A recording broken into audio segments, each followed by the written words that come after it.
Hello students, I am Dr. Vinod Kamble. In this video, we are going to discuss about various clauses of Memorandum of Association. Now, जैसे हमने देखा था कि memorandum of association जो होता है वो किसी भी कंपनी का प्राइमरी डॉक्यूमेंट होता है और ये डॉक्यूमेंट जो होता है वो कंपनी के इनकॉर्पोरेशन के टाइम पे मतलब रजिस्ट्रेशन के टाइम पे रजिस्टर ऑफ कंपनी के पास सबमिट करना पड़ता है। ये जो डॉक्यूमेंट होता है ये कंपनी और आउटसाइडर के रिलेशन के बारे में बताता है। मतलब अगर किसी भी आउटसाइडर को कंपनी की इंफॉर्मेशन चाहिए होगी वो मेमोरेंडम ऑफ एसोसिएशन को रिफर कर सकते हैं जिससे उनको कंपनी की सारी इंफॉर्मेशन मिल सकती है। अभी ये इंफॉर्मेशन जो होती है वो अलग अलग क्लॉजेस के अंदर लिखी रहती है। So total memorandum of association के अंदर 6 क्लॉजेस होते हैं, जैसे कि नेम क्लॉज जिससे कंपनी का नाम क्या है वो पता चलता है, कंपनी प्राइवेट लिमिटेड है, पब्लिक लिमिटेड है या वन पर्सन कंपनी वो पता चलता है। एड्रेस क्लॉज से पता चलता है कि कंपनी का रजिस्टर्ड ऑफिस कहाँ पे है, कंपनी कौन से स्टेट से बिलोंग करती है। ऑब्जेक्ट क्लॉज से पता चलता है कि कंपनी का ऑब्जेक्टिव क्या है, किस पर्पस से कंपनी शुरू की गई है। लायबिलिटी क्लॉज से पता चलता है कि कंपनी के जो मेंबर्स है उनकी लायबिलिटी लिमिटेड है या अनलिमिटेड है। कैपिटल क्लॉज से पता चलता है कि कंपनी का कैपिटल कितना है। और एसोसिएशन और सब्सक्रिप्शन क्लॉज जो होता है उससे पता चलता है कि किसने किसने मेमोरेंडम ऑफ एसोसिएशन को सब्सक्राइब किया है मतलब साइन किया है। तो ये 6 क्लॉजेस को हम लोग 2 वीडियोस में पढ़ेंगे। पहले वीडियो में मैं आप लोगों को ये पहले 3 क्लॉजेस के बारे में बताऊंगा और सेकेंड वीडियो में हम लोग जो बाकी के 3 क्लॉजेस है उसके बारे में पढ़ेंगे। First will start with name clause. Now name clause जो होता है जिसके अंदर कंपनी का नाम मेंशन किया रहता है। नाउ हर एक कंपनी जो होती है उसका अपना खुद का नाम होता है बिकॉज कंपनी जो होती है वो एक लीगल एंटिटी होती है, उसकी खुद की एक सेपरेट आइडेंटिटी या पहचान होती है। और कंपनी का नाम जो होता है वो कंपनी के प्रमोटर्स डिसाइड करते हैं। अभी जब भी कंपनी के प्रमोटर्स कंपनी का नाम डिसाइड करते हैं तो उनको कुछ पॉइंट्स को माइंड में रखना पड़ता है। पहला पॉइंट ये है कि जो भी हम लोग हमारे कंपनी का नाम रख रहे हैं वो किसी एग्जिस्टिंग रजिस्टर्ड कंपनी के नाम के साथ आइडेंटिकल या रिसेंबल नहीं होना चाहिए। आइडेंटिकल और रिसेंबल का मतलब क्या होता है, मैच होना। सो किसी भी एग्जिस्टिंग रजिस्टर्ड कंपनी के नाम के साथ हमारी कंपनी का नाम जो है मैच नहीं होना चाहिए। जैसे कि सपोज एबीसी कंपनी लिमिटेड, इस नाम से ऑलरेडी एक कंपनी रजिस्टर्ड है तो हम लोग हमारी कंपनी का नाम एबीसी कंपनी लिमिटेड नहीं रख सकते हैं। तो ये पहला पॉइंट प्रमोटर को माइंड में रखना पड़ता है जब वो कंपनी का नाम सिलेक्ट करते हैं। दूसरा, कंपनी का नाम जो है या नाम के अंदर का कोई भी वर्ड जो है उसके वजह से सोसाइटी के किसी भी पर्सन को ऑफेंडेड नहीं लगना चाहिए। ऑफेंड का मतलब क्या होता है, अपमान। मतलब कि ऐसा कुछ भी नाम नहीं रखना चाहिए, नाम के अंदर ऐसा कोई भी वर्ड नहीं होना चाहिए जिसकी वजह से किसी भी पर्सन को अपमान फील हो। थर्ड वन, जो भी कंपनी का नाम है वो किसी भी रजिस्टर्ड ट्रेडमार्क से रिसेंबल नहीं होना चाहिए, मतलब रजिस्टर्ड ट्रेडमार्क से मैच नहीं होने वाला होना चाहिए, अलग होना चाहिए। नाउ ट्रेडमार्क मतलब क्या होता है, कोई भी सिंबल। अभी आप लोग देखते हो मैकडोनल्ड का अपना एक सिंबल है या दूसरे कंपनीज का भी अपना एक सिंबल होता है, तो वो सिंबल से मैच होने वाला आप आपके कंपनी का नाम नहीं रख सकते हो। और लास्ट वन है कि आप आपके कंपनी का जब नाम रखते हो तो वो नाम की वजह से किसी को ऐसा इंप्रेशन नहीं होना चाहिए, किसी को ऐसा नहीं लगना चाहिए कि ये पर्टिकुलर कंपनी का सेंट्रल गवर्नमेंट से, स्टेट गवर्नमेंट से या लोकल अथॉरिटी से कोई भी कनेक्शन है या उनको किसी भी तरीके से इन लोगों का सपोर्ट है। तो ये सारे पॉइंट्स को ध्यान में रखना पड़ता है प्रमोटर्स को जब वो कंपनी का नाम सिलेक्ट करते हैं। नाउ अगर हम लोग का पब्लिक कंपनी है, ओके, जो लिमिटेड बाय शेयर या लिमिटेड बाय गारंटी है, उस केस में वो कंपनी के नाम के एंड में लिमिटेड ये वर्ड होना चाहिए। जैसे हमारा टाटा स्टील कंपनी है और सपोज ये पब्लिक कंपनी है, तो ये कंपनी के नाम में क्या आ जाएगा, लास्ट में लिमिटेड ये वर्ड ऐड हो जाएगा। एलटीडी मतलब क्या, लिमिटेड, मतलब ये कंपनी का नाम कैसे हो जाएगा, टाटा स्टील लिमिटेड। तो नाम से ही पता चलेगा कि ये पब्लिक कंपनी है। दूसरा, अगर प्राइवेट कंपनी होगी तो प्राइवेट कंपनी में जो कंपनी का नाम है उसके एंड में प्राइवेट लिमिटेड ये वर्ड होना चाहिए। जैसे हमारी कंपनी का नाम है पोस्को इंडिया, तो उसके नाम में प्राइवेट लिमिटेड मतलब पीवीटी एलटीडी ऐड होना चाहिए। तो ये नाम कैसे हो जाएगा, पोस्को इंडिया प्राइवेट लिमिटेड, तो पता चलेगा कि ये प्राइवेट कंपनी है करके। अगर हमारा वन पर्सन कंपनी है तो कंपनी के नाम के अंदर प्राइवेट लिमिटेड ये वर्ड होना चाहिए और ब्रैकेट में वन पर्सन कंपनी या ओपीसी लिखा हुआ होना चाहिए। ओपीसी मतलब क्या, वन पर्सन कंपनी। तो जैसे हमारे कंपनी का नाम है स्मार्ट सर्विसेज, तो वो नाम कैसे हो जाएगा, अगर वो वन पर्सन कंपनी रहेगा तो smart services private limited bracket में वन पर्सन कंपनी या ओपीसी। तो इस तरीके से पब्लिक कंपनी, प्राइवेट कंपनी और वन पर्सन कंपनी जो होते हैं उसके नाम में ये सारे जो वर्ड्स होते हैं वो ऐड होने चाहिए, जिससे हम लोग वो कंपनी को आइडेंटिफाई कर सकते हैं। और हर एक कंपनी जो होती है उनको अपने कंपनी के बाहर एक बोर्ड फिक्स करना है, और वो बोर्ड के ऊपर कंपनी का नाम और कंपनी का एड्रेस जो होता है वो लिखा हुआ होना चाहिए। तो आप लोग देखते हैं कि कोई भी अगर कंपनी होगी तो बाहर आप लोगों को कंपनी का नाम का बोर्ड दिखाई देता है। ओके, तो वो होना जरूरी है। Now we will see alteration in name clause, मतलब अगर सपोज कंपनी के नेम क्लॉज में कुछ चेंजेस करने हैं या फिर कंपनी के नाम में अगर कुछ चेंजेस करने हैं तो उसके क्या रूल्स एंड रेगुलेशंस होते हैं, उसके लिए क्या प्रोसीजर फॉलो किया जाता है। तो कंपनी का नाम कब चेंज किया जा सकता है, तो कंपनी के जो मेंबर्स हैं उनको खुद को लगता है कि कंपनी का नाम चेंज होना चाहिए। दूसरा, अगर कंपनी पब्लिक कंपनी था अभी प्राइवेट कंपनी हो गया, या प्राइवेट कंपनी था अभी पब्लिक कंपनी हो गया, तो उस केस में कंपनी का नाम चेंज हो सकता है। और तीसरा, कभी कभी क्या होता है, सेंट्रल गवर्नमेंट जो होते हैं वो कंपनी को डायरेक्शन देते हैं कि वो जो हम लोग कंपनी का नाम रखना चाह रहे हैं वो कंपनी का नाम ऑलरेडी रजिस्टर्ड है, तो वो कंपनी का नाम हम लोग रख सकते नहीं है, तो हम लोग को अपनी कंपनी का नाम जो है चेंज करना पड़ता है। तो ये 3 सिनेरियो में हम लोग कंपनी का नाम जो है चेंज कर सकते हैं। और कंपनी का नाम चेंज करने के लिए हम लोग को जनरल मीटिंग बुलानी पड़ेगी। जनरल मीटिंग का मतलब क्या होता है, एनुअल जनरल मीटिंग जो साल में एक बार होती है, और ये मीटिंग जो होती है वो शेयर होल्डर्स की होती है। ये अलग अलग टाइप के मीटिंग्स के बारे में हम लोग आगे के चैप्टर्स में पढ़ने वाले हैं। सिर्फ अभी आप लोग इतना याद रखो, जनरल मीटिंग का मतलब ही होता है एनुअल जनरल मीटिंग जो साल में एक बार होती है, और शेयर होल्डर का ये मीटिंग होता है। और इसके अंदर आप लोगों को क्या करना पड़ेगा, स्पेशल रिजोल्यूशन पास करना पड़ेगा। नाउ स्पेशल रिजोल्यूशन क्या होता है, तो 75% लोग जो है वो नाम चेंज करने के लिए एग्री होने चाहिए। मतलब 75% लोगों ने हाँ बोलना चाहिए। जैसे कि हमारे कंपनी के अंदर अगर 100 मेंबर्स है, तो वो 100 में से 75 लोग जो रेडी होने चाहिए कंपनी का नाम चेंज करने के लिए। तो अगर आप लोगों को कंपनी के नेम क्लॉज में कुछ भी चेंजेस करने हैं तो उसके लिए स्पेशल रिजोल्यूशन पास करना पड़ता है, वो भी कंपनी के जनरल मीटिंग के अंदर, और नेम क्लॉज में आप चेंजेस कर सकते हो। तो ये हो गया पहला क्लॉज। दूसरा है एड्रेस क्लॉज, जिसको ही हम लोग क्या बोल सकते हैं, रजिस्टर्ड ऑफिस क्लॉज। नाउ ये जो क्लॉज होता है वो कंपनी कौन से स्टेट से बिलोंग करती है, या कंपनी का रजिस्टर्ड ऑफिस कौन से स्टेट में है, उसके बारे में हम लोग को बताता है। अभी जब भी कंपनी इनकॉर्पोरेट होती है तो कंपनी को क्या करना पड़ता है, इनकॉर्पोरेशन सर्टिफिकेट मिलने के बाद में 30 दिनों के अंदर अपना रजिस्टर्ड ऑफिस जो होता है वो कंफर्म करना होता है, और उसके बारे में रजिस्टर ऑफ कंपनी को बताना पड़ता है। हर एक कंपनी का रजिस्टर्ड ऑफिस होना जरूरी है, बिकॉज रजिस्टर्ड ऑफिस जो होता है वो कंपनी के डोमिसाइल के बारे में बताता है। डोमिसाइल मतलब क्या, कंपनी कौन से लोकेशन को बिलोंग करती है या कौन से एरिया को बिलोंग करती है। जैसे कंपनी महाराष्ट्र स्टेट से बिलोंग करती है या कंपनी दिल्ली स्टेट से बिलोंग करती है, ये हम लोग को रजिस्टर्ड ऑफिस से पता चलता है।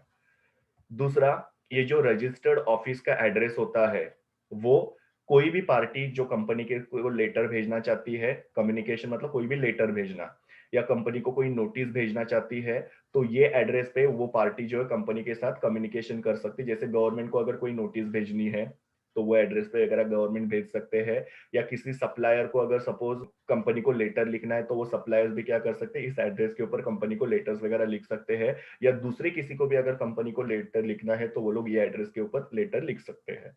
सो कम्युनिकेशन के लिए मतलब लेटर्स भेजने के लिए और नोटिस भेजने के लिए ये रजिस्टर्ड ऑफिस जो होता है उसका एड्रेस काफी जरूरी होता है। और सबसे इंपॉर्टेंट चीज, जो भी रजिस्टर्ड ऑफिस होता है उसके अंदर कंपनी के सारे statutory books, now statutory books का मतलब क्या होता है, जैसे कि कंपनी के बुक्स ऑफ अकाउंट हो सकते हैं, या कंपनी का मिनट बुक वगैरह होता है, या कंपनी के दूसरे कोई भी शेयर होल्डर के रजिस्टर, डिवेंचर होल्डर के रजिस्टर, ये सबको हम लोग स्टैट्यूटरी बुक्स बोलते हैं। और ये सारे स्टैट्यूटरी बुक जो होते हैं वो कंपनी के रजिस्टर्ड ऑफिस के अंदर रखा रहता है। उसके साथ साथ दूसरे जो भी रिकॉर्ड्स है, दूसरे जो भी डॉक्यूमेंट्स है, जैसे इनकॉर्पोरेशन सर्टिफिकेट हो गया, या फिर कमेंसमेंट सर्टिफिकेट हो गया, या दूसरे कोई भी कंपनी के इंपॉर्टेंट डॉक्यूमेंट्स होते हैं, वो सारे रजिस्टर्ड ऑफिस में रखे रहते हैं। इसके लिए रजिस्टर्ड ऑफिस का एड्रेस जो होता है वो सबको पता होना चाहिए, और वो मेमोरेंडम ऑफ एसोसिएशन के अंदर मेंशन किया जाता है। और एक चीज यहाँ पे कि जो कंपनी का रजिस्टर्ड ऑफिस का एड्रेस होता है वो कंपनी के जुरिस्डिक्शन ऑफ कोर्ट के बारे में बताता है।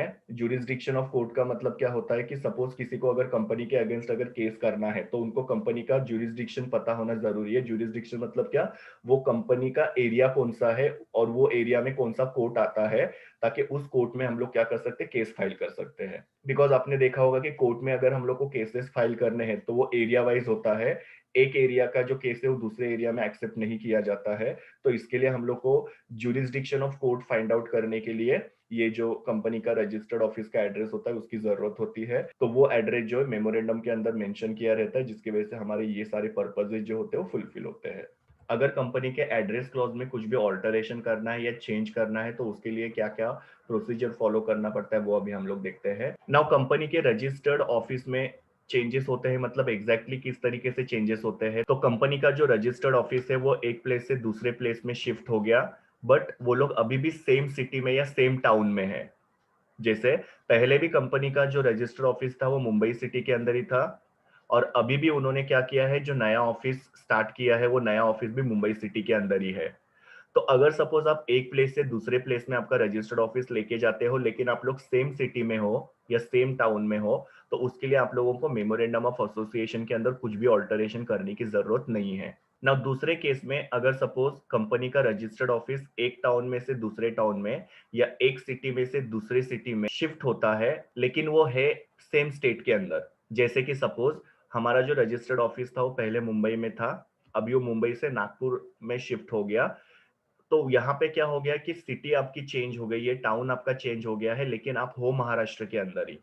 तो उस केस में आपको क्या करना पड़ेगा, एनुअल जनरल मीटिंग बुलानी पड़ेगी और उसके अंदर स्पेशल रिजोल्यूशन पास करना पड़ेगा, बिकॉज आपका क्या हो गया, यहाँ पे टाउन चेंज हो गया है।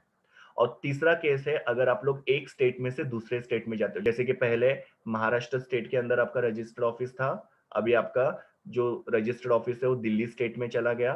तो उस केस में भी आप लोगों को क्या करना पड़ेगा, जनरल मीटिंग बुलाना पड़ेगा और उसके अंदर स्पेशल रिजोल्यूशन पास करना पड़ेगा। प्लस उन लोगों को क्या करना पड़ेगा कि जो रीजनल डायरेक्टर है उनका अप्रूवल लेना पड़ेगा, बिकॉज महाराष्ट्र के रीजनल डायरेक्टर अलग है और दिल्ली के रीजनल डायरेक्टर अलग है। तो आप लोग अभी महाराष्ट्र में से दिल्ली में शिफ्ट हो रहे हो तो आप लोगों को उसके लिए क्या करना पड़ेगा, दिल्ली के रीजनल डायरेक्टर से जो है अप्रूवल लेना पड़ता है। तो इस तरीके से कंपनी का जो रजिस्टर्ड ऑफिस है वो चेंज हो सकता है। चेंज करने के बाद में आप लोगों को ये सारा प्रोसीजर जो होता है फॉलो करना पड़ता है। पहले केस में हमने देखा कि यहाँ पे किसी भी तरीके के ऑल्टरेशन करने की जरूरत नहीं है। बाकी की जो दो केसेस है वहां पे क्या हो रहा है, आपका सिटी या टाउन चेंज हो रहा है या आपका स्टेट चेंज हो रहा है। तो उस केस में ये दोनों के लिए आप लोगों को जनरल मीटिंग के अंदर स्पेशल रिजोल्यूशन पास करना पड़ेगा।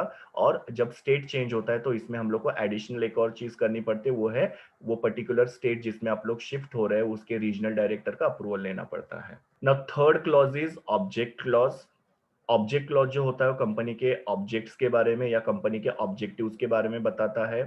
ये जो क्लॉज है कंपनी की रेंज ऑफ एक्टिविटीज के बारे में बताता है। रेंज ऑफ एक्टिविटीज मतलब कंपनी क्या काम करती है, वो अलग अलग एक्टिविटीज जो होती है वो यहाँ पे डिस्क्राइब की रहती है। नाउ कंपनी के जो भी ऑब्जेक्टिव्स है वो कभी भी इलीगल नहीं होने चाहिए, इमोरल नहीं होनी चाहिए, या पब्लिक पॉलिसी के अगेंस्ट नहीं होने चाहिए, या कंपनी एक्ट या दूसरे किसी भी लॉ के कॉन्ट्रावेंशन मतलब उसके भी अगेंस्ट नहीं होना चाहिए। मतलब जो भी आप लोग बिजनेस कर रहे हो वो पूरी तरीके से लीगल, पूरी तरीके से मोरल और पूरी तरीके से पब्लिक पॉलिसी के फेवर में और कंपनी एक्ट 2013 के हिसाब से होना चाहिए। इनके अगेंस्ट जाके आप लोग कोई भी एक्टिविटी कर सकते नहीं है। नाउ कंपनी के ऑब्जेक्ट क्लॉज के अंदर जो भी लिखा हुआ है कंपनी उसके बियॉन्ड जाके या उसके बाहर जाके कोई भी चीज नहीं कर सकती है। मतलब अगर कंपनी के ऑब्जेक्ट क्लॉज में लिखा है कि हम लोग सीमेंट बिजनेस करने के लिए हमारी कंपनी जो सेटअप कर रही है, तो उस केस में कंपनी को सीमेंट बिजनेस ही करना पड़ेगा। अगर सपोज कंपनी ने ऑब्जेक्ट क्लॉज में सीमेंट का बिजनेस लिखा हुआ है और एक्चुअली में कंपनी जो है रेडीमेड में गारमेंट का बिजनेस कर रही है, तो उसको हम लोग क्या बोलेंगे, अल्ट्रा वायर्स। यहाँ पे कंपनी क्या कर रही है, उनके जो ऑब्जेक्ट क्लॉज में मेंशन किया हुआ उसके हिसाब से कंपनी परफॉर्म नहीं कर रही है।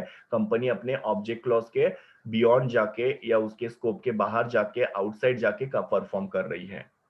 और ये ऐसी जो एक्टिविटीज होती है उसका कोई भी लीगल वैलिडिटी होता नहीं है। तो अल्ट्रा वायर ये टर्म भी आप लोगों को अच्छे से याद रखना है कि कंपनी ने अगर अपने ऑब्जेक्ट क्लॉज के बियॉन्ड या आउटसाइड कोई भी एक्टिविटी करती है किया तो उसको अल्ट्रा वायर बोला जाता है। और ये अल्ट्रा वायर एक्टिविटी जो होती है उसका कोई भी लीगल वैलिडिटी होता नहीं है। वो एक्टिविटी जो उसको नल एंड वॉइड कंसिडर किया जाता है ना। अभी हम लोग देखते हैं doctrine of ultra wire. Doctrine का मतलब क्या होता है, प्रिंसिपल्स। कि अगर सपोज कोई कंपनी अपने ऑब्जेक्ट क्लॉज के बियॉन्ड जाके अगर काम करती है तो उसके लिए क्या क्या रूल्स है। तो सबसे पहले तो हम लोग जानते हैं कि ये जो अल्ट्रा वायर, ये दो वर्ड से इसका मीनिंग क्या होता है। तो अल्ट्रा का मतलब होता है बियॉन्ड, और वायर्स का मतलब क्या होता है, पावर। तो जो भी एक्टिविटी कंपनी अपने पावर के बियॉन्ड जाके या ऑब्जेक्ट के बियॉन्ड जाके करते हैं उसको हम लोग क्या बोल सकते हैं, अल्ट्रा वायर्स बोल सकते हैं। Now doctrine of ultra wire या जो प्रिंसिपल है अल्ट्रा वायर का, ये रूल है, उसके हिसाब से कंपनी जो भी एक्टिविटी अपने ऑब्जेक्ट के बियॉन्ड जाके करती है वो एक्टिविटी को नल एंड वॉइड कंसीडर किया जाता है और वो एक्टिविटी जो होती है लीगली इनइफेक्टिव होती है। अभी अल्ट्रा वायर ट्रांजैक्शंस का क्या इफेक्ट होता है कि अगर कंपनी अपने ऑब्जेक्ट के बियॉन्ड जाके अगर कोई भी एक्टिविटी करती है तो क्या हो जाता है, तो जैसे मैंने आप लोगों को बोला कि वो एक्टिविटी जो है नल एंड वॉइड कंसीडर की जाती है। दूसरा, कंपनी अगर ऐसी कोई भी एक्टिविटी करती है तो उस केस में कंपनी ना किसी को सुई कर सकती है। सुई का मतलब क्या होता है, किसी के ऊपर केस करना, या कोई दूसरी पार्टी कंपनी के ऊपर केस नहीं कर सकते, बिकॉज कंपनी जो है वो अपने ऑब्जेक्ट लॉस के हिसाब से बिजनेस ही नहीं कर रही है। नेक्स्ट, जो भी कंपनी के मेंबर्स होते हैं उनको कंजंक्शन, कंजंक्शन का मतलब क्या होता है, बैन या ऑर्डर, ये मिल सकता है कोर्ट की तरफ से और कंपनी को वो जो एक्टिविटी है उसको स्टॉप करने के लिए बोला जा सकता है। और हर एक डायरेक्टर जो होगा कंपनी का वो अल्ट्रा वायर के लिए पर्सनली लायबल होगा, उनको उसके लिए पेनल्टी पे करनी पड़ेगी। अभी ये डॉक्ट्रिन ऑफ अल्ट्रा वायर का पर्पस क्या है, क्यों ये डॉक्ट्रिन ऑफ अल्ट्रा वायर जो है या रूल बनाया गया है, तो ये डॉक्ट्रिन ऑफ अल्ट्रा वायर जो है उसके वजह से हर एक जो स्टेक होल्डर है कंपनी का, जैसे शेयर होल्डर्स है, क्रेडिटर्स है, इन्वेस्टर्स है, बैंक है, तो ये सब लोग क्या करते हैं, कंपनी में इन्वेस्टमेंट करते हैं, कंपनी को फंड प्रोवाइड करते हैं, ये सबका प्रोटेक्शन होता है because of doctrine of ultra vires. Because अगर सपोज कंपनी अपने ऑब्जेक्टिव के हिसाब से काम नहीं कर रही है, ऑब्जेक्टिव के अलावा अगर कुछ काम कर रही है, तो जो भी फंड्स ये सब लोग जो कंपनी को दे रहे हैं उनके फंड्स का क्या हो रहा है कि राइट पर्पस के लिए यूटिलाइजेशन नहीं हो रहा है। तो डॉक्ट्रिन ऑफ अल्ट्रा वायर जो होता है वो क्या करता है, यहाँ पे स्टेक होल्डर्स को प्रोटेक्ट करता है या उनके फंड्स को जो है प्रोटेक्ट किया जाता है यहाँ पे ना। दूसरा, डॉक्ट्रिन ऑफ अल्ट्रा वायर की वजह से स्टेक होल्डर्स को एक श्योरिटी मिल जाती है कि कंपनी जो भी फंड्स उनसे बोरो कर रही है वो फंड्स को कंपनी उनके ऑब्जेक्ट्स के लिए ही या उनकी जो भी मेन एक्टिविटी है उसके लिए यूज करेगी, उसके अलावा किसी भी चीज के लिए यूज नहीं करेगी। मतलब यहाँ पे इन्वेस्टर्स का प्रोटेक्शन हो रहा है। तो ये दो पर्पसेस है डॉक्ट्रिन ऑफ अल्ट्रा वायर, इसकी वजह से स्टेक होल्डर का प्रोटेक्शन भी हो सकता है और कंपनी जो भी पैसा फंड्स बोरो कर रही है अलग अलग पार्टीज के पास से, वो पैसे को कंपनी प्रॉपर जगह पे ही इन्वेस्ट करेगी। अगर कंपनी को अपने ऑब्जेक्ट क्लॉज में कुछ भी ऑल्टरेशन करना है तो उसके क्या क्या प्रोसीजर्स होते हैं। नाउ कंपनी जो है वो अपने सर्वाइवल के लिए और अपने ग्रोथ के लिए अपने ऑब्जेक्ट क्लॉज के अंदर कभी भी नेसेसरी चेंजेस वगैरह कर सकती है। उसके लिए कंपनी को क्या करना पड़ता है, जनरल मीटिंग बुलानी पड़ती है, उसके अंदर स्पेशल रिजोल्यूशन पास कर सकते हैं और उसके हिसाब से ऑब्जेक्ट क्लॉज जो है वो चेंज हो सकता है। सो ये हमने यहाँ पे नेम क्लॉज, एड्रेस क्लॉज और ऑब्जेक्ट क्लॉज, ऐसे 3 क्लॉजेस के बारे में पढ़ा। बाकी के जो 3 क्लॉजेस हम लोग नेक्स्ट वीडियो में पढ़ेंगे। Thank you students, please do like, share, comment and subscribe to my YouTube channel and also recommend my channel to your friends. We will meet in the next video.